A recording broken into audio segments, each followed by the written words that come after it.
Well, made it to my campsite. Hot and humid.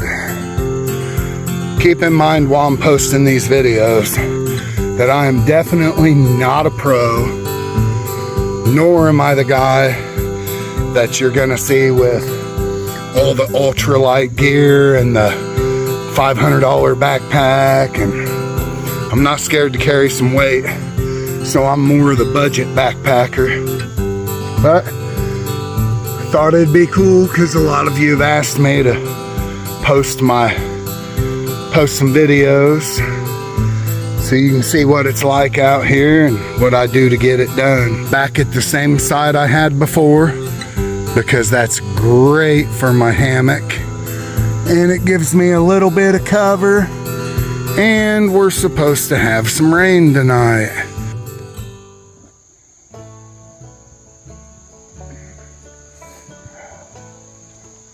Okay guys, sweaty as hell, obviously. Just made my hike in, and I figured I would give you guys a little video on my setup. So, we are gonna start with my daisy chain straps.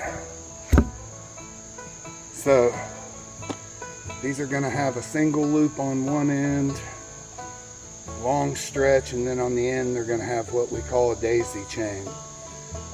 You want to take this end, and this is what's going to loop your tree about eye level. This tree's a little bit thinner than normal, so I'll go ahead and loop it twice and up through the top. Make sure it's facing the direction of your tree that you're going to. So there's one daisy chain. Now we're going to set up the other one. Same thing. Try to make them both about eye level and take this one down through the top.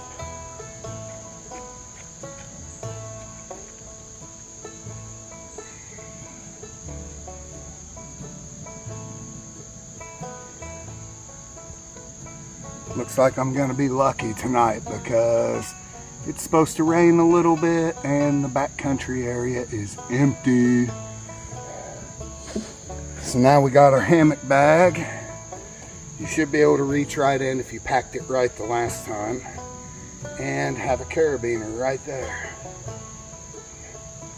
So we're gonna take that carabiner and we're just gonna take it and hook it. Now you're going to want to make micro adjustments along the way, of course.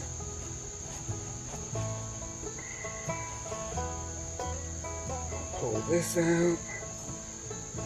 Make sure our hammock's hanging the right direction. Now we'll do that. We'll check it out.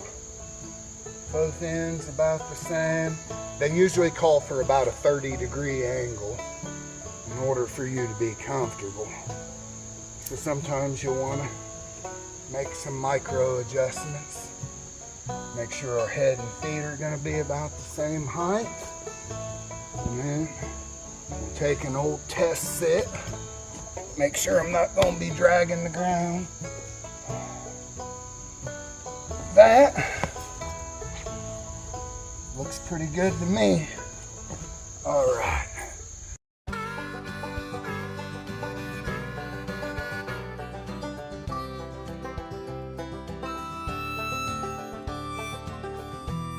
Got your shock cord here. I usually will double up the shock cord so that I find about the dead center. And that's where I'll start around the tree.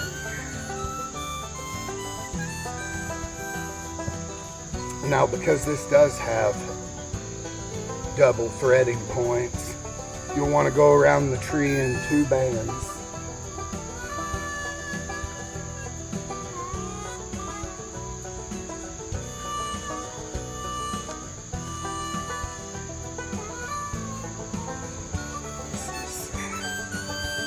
such an inconvenience. I need to upgrade to the single ridge line, which I'll be going to the one wind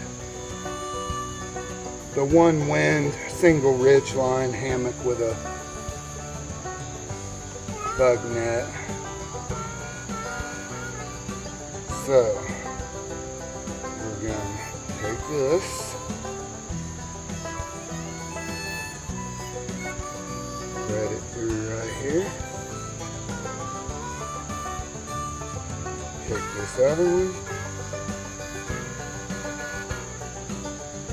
thread it through right here, and you can micro adjust these as you go. Now our next point is right here.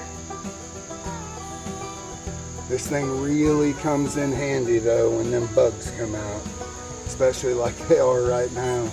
This is the difference between a peaceful night's sleep and smacking your face all night or burying yourself under the covers.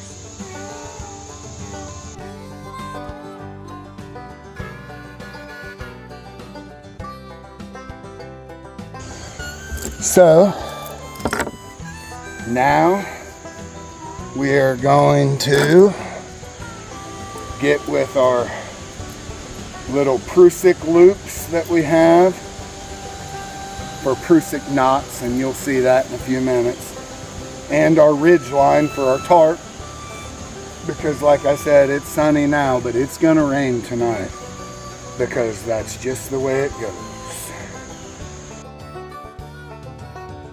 Okay, got our ridge line. We're just gonna loop this around a tree and clip it to hold it in place.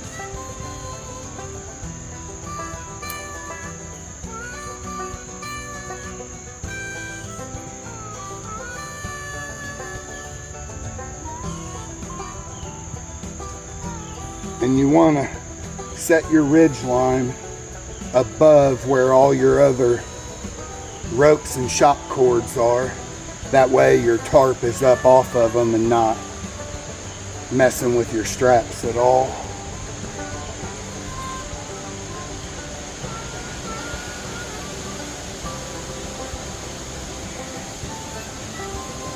So now we're right there.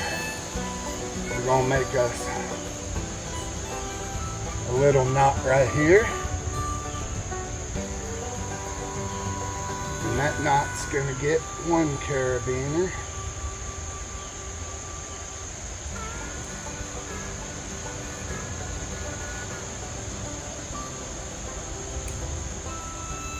And then we're just gonna clip it to here until we get our first Prusik knot set up. Now a Prusik knot is a loop that's going to loop around our line 3 times through each other, and when the carabiner hooks to it, you can slide it one way, but when you slide it the other and put pressure on it, it locks in place.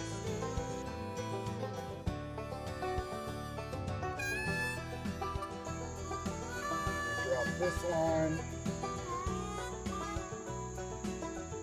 A lot of guys will clean these lines up, but the reason I leave them hanging is because if it rains, I'm going to be underneath the tarp. But that rain will hit right here, come to here, and it's going to wick its way down right here. Same over here. This will all be covered, but the rain hits the tree, it comes down my tree straps, boom, right there. Drops it down, wicks it away from me. I get very minimal water on my hand. So now our tarp is going to be clipped with 2 more Prusik knots, and I'll come up close and show you how to do one of these in a second. 1, 2, 3.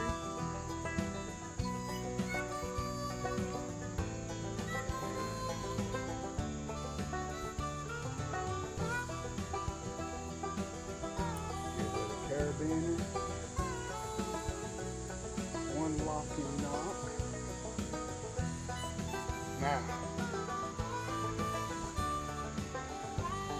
essentially what I'm doing, guys, is this is a loop.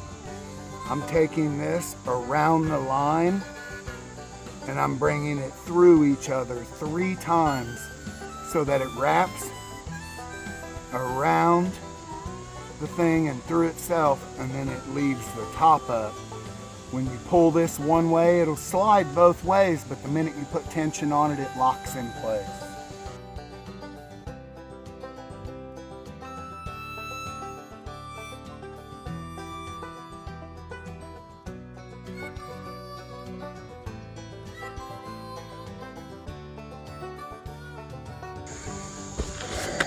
All right, guys.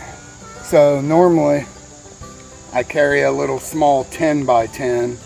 Even though my hammock's 11 feet long, I carry a 10 by 10 and I turn it corner to corner so it forms a diamond, which turns it into 13 foot long corner to corner. But because I knew we had some bad weather coming, and well, because bad weather makes it fun, I brought my big tarp, and this one is 13 feet by 12 feet.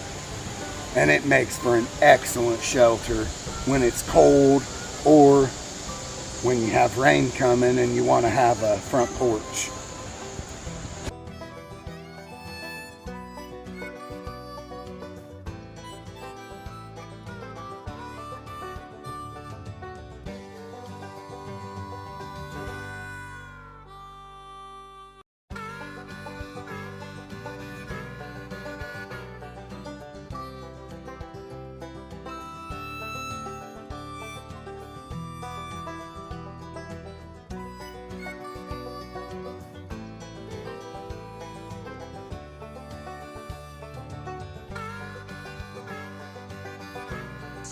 All right, backside's done. Now we're going to use our trekking poles and make us a lean-to front.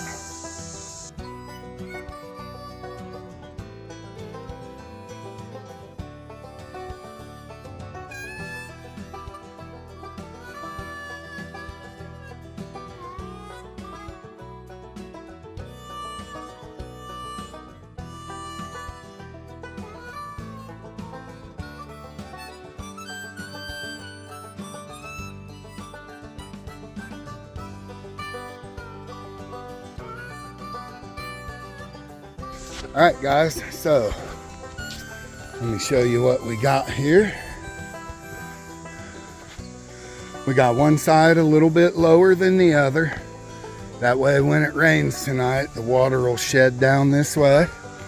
Got us a little lean-to that I can slide the old picnic table up underneath. We got our hammock up underneath there. Got a nice rain roof. Come back here. Got it all staked down to the ground. Up our Prusik knots. Now see the way this works? Slide it just fine. Slide it this way, but if you try to pull it from the knot, it won't move. And we got us a solid campsite. Here come more videos.